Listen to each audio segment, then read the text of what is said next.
Hi friends, അസ്സാം വലൈക്കും. Welcome back to my channel. ഇന്ന് ഡേ 2 ആണ് പുതിയങ്ങാടി നിറച്ചത് കേട്ടോ. അപ്പോൾ പോകുമ്പോൾ ഞങ്ങൾ പഴംപൊരി ചായയൊക്കെ കുടിച്ചു. പിന്നെ ചിപ്സും ഇതൊക്കെ വാങ്ങിച്ചതാണ്, ഉണ്ടാക്കിയതല്ല കേട്ടോ. പിന്നെ ഡ്രാഗൺ ഫ്രൂട്ടും കഴിച്ചു. അപ്പോഴേക്കും മാമാർ വിളിച്ചിട്ടാണ് ഞങ്ങളും വരുന്നുണ്ട് ഇവിടെ. അപ്പോൾ അവരെ വെയിറ്റ് ചെയ്ത് വരുന്നുണ്ട്. ഒരു 10-11 മണി വരെ അവരെ വെയിറ്റ് ചെയ്തിരുന്നു. അപ്പോഴത്തേനും അവർ ബ്ലോക്കിൽ പെട്ടപ്പോൾ അവരെ ഞങ്ങൾക്ക് കാണാൻ പറ്റില്ല കേട്ടോ. ഞങ്ങൾ നടന്നു കേട്ടോ.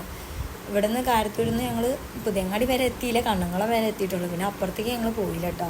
എക്സ്പോ കാര്യങ്ങളൊക്കെ ഇവിടെ ഉണ്ടായിരുന്നു. ഇവിടെ തന്നെ നിന്നു. പോണ വഴിയിൽ ബാൻഡ് സെറ്റിനൊക്കെ കണ്ടു, അപ്പോഴൊക്കെ ഷൂട്ട് ചെയ്തു. പിന്നെ എന്തുകഴിഞ്ഞാൽ തോണി ഇതിലൊക്കെ എല്ലാവരും കയറിണ്ടായി. ഞാൻ കയറിയില്ല, ബത്ത് കരഞ്ഞുകൊണ്ട് എനിക്കൊന്നിനും പറ്റില്ല കേട്ടോ.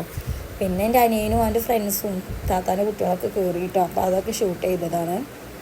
എനിക്കിതൊക്കെ ഭയങ്കര ഇഷ്ടമാണ് കയറാൻ, പക്ഷെ അവൾ കരഞ്ഞുകൊണ്ട് എനിക്കൊന്നിനും പറ്റില്ല. പിന്നെ നല്ല മേലൊക്കെയാണ്, അപ്പോൾ ഇനി അവൾക്ക് എന്തെങ്കിലും പറ്റുമോയെന്ന് അറിയില്ലല്ലോ, അപ്പോൾ അവനെ കയറിയില്ല. പിന്നെ ആനൊക്കെ ഉണ്ടായിരുന്നു കേട്ടോ, അപ്പോൾ അതിനൊക്കെ ഷൂട്ട് എടുത്തു. പിന്നെ നിങ്ങളെല്ലാവരും അറിഞ്ഞിട്ടുണ്ടാവും, പുതിയങ്ങാടിയിൽ ആന വന്നിട്ട് ഒരാളിങ്ങനെ എടുത്ത് പൊക്കി ആകെ പ്രശ്നമായിട്ടുണ്ട്.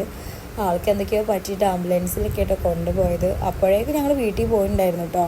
പിന്നെ ഇത് പിറ്റേ ദിവസത്തെ വീഡിയോ ആണ്. ഞാൻ രാവിലെ എൻ്റെ വീട്ടിൽ പോയി, താത്താൻ്റെ വീട്ടിൽ നിന്ന് ഞാനും താത്തയും ബത്തും കൂടി ആയിട്ടോ പോയത്. അപ്പോൾ ഞങ്ങൾ സ്ട്രോബെറി ജ്യൂസും കട്ട്ലേറ്റൊക്കെ വാങ്ങിച്ചു കേട്ടോ. പിന്നെ ഞാൻ ആ വീഡിയോ എനിക്ക് കിട്ടിയപ്പോൾ ഞാൻ ഇതിൽ ആഡാക്കിയതാണ് കേട്ടോ, ആനയുടെ വീഡിയോ. ആന മതളക്കിയിട്ട് ഒരാളെടുത്തതാണ്. എന്തുണ്ടായിന്നറിയില്ല, പെട്ടെന്ന് സംഭവിച്ചാട്ടോ. ഇടയ്ക്ക് ഇതുപോലെ ഓരോ സ്ഥലത്ത് ഞാൻ കേട്ടിട്ടുണ്ട്, പക്ഷെ ആദ്യമായിട്ട് നമ്മുടെ നാട്ടിലിങ്ങനെ കാണുന്നത് കേട്ടോ. ആൾക്ക് നല്ല പരിക്ക് പറ്റിയെന്നൊക്കെ പറയുന്നത്. അപ്പോൾ തന്നെ ആംബുലൻസിൽ കൊണ്ടുപോയിക്കണം.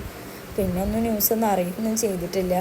എല്ലായിടത്തും സ്പ്രെഡ് അയക്കണം. എല്ലാവരും എനിക്കിങ്ങനെ മെസ്സേജ് അയക്കുന്നത്, ഫാമിലി ആയാലും ഫ്രണ്ട്സൊക്കെ മെസ്സേജ് അയക്കും, ഈ വീട്ടിലെത്തിയില്ലേ ചോദിച്ചിട്ട്. ഞങ്ങൾ പോയത് നൈറ്റാണല്ലോ, പക്ഷെ ഭാഗത്ത് നമുക്ക് ആർക്കൊന്നും പറ്റിയില്ല. പിന്നെ എൻ്റെ അനിയനും അവൻ്റെ ഫ്രണ്ട്സാണ് നേരം വൈകിയത് വരാൻ കേട്ടോ. അവർ വന്നപ്പോൾ ഒരു 3 മണിയൊക്കെ ആയിട്ടുണ്ട്, പക്ഷെ അവർക്കാർക്കൊന്നും പറ്റുമൊന്നും ചെയ്തില്ല. പിന്നെ ആനേനെ ചങ്ങലൊക്കെ ഇടുക ചെയ്തത് കേട്ടോ. അപ്പോൾ ഇത്രയേ ഉള്ളൂ ഇന്നത്തെ വീഡിയോ. ഇഷ്ടപ്പെട്ടാൽ ലൈക്ക് ചെയ്യുക, സബ്സ്ക്രൈബ് ചെയ്യുക, കമൻസൊക്കെ അറിയിക്കുക. ഇനി ഇതുപോലത്തെ പുതിയ വീഡിയോ ആയിട്ട് വരാം. ഓക്കെ, ബൈ, അസ്സലാമു അലൈക്കും.